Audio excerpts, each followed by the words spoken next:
Sebuah rekaman terbaru dari garis depan memperlihatkan aksi operator pusat tujuan khusus ke-607 Garda Nasional Rusia dalam melawan pasukan Ukraina di wilayah Kharkiv.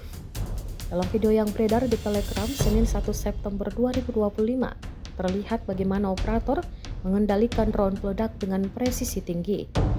Drone tersebut diarahkan langsung ke lubang parit yang dihuni oleh tentara Ukraina. Tampak serangan presisi mampu memberikan dampak signifikan terhadap posisi lawan tanpa harus melibatkan kontak langsung.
Download Tribun X sekarang, menghadirkan lokal menjadi Indonesia.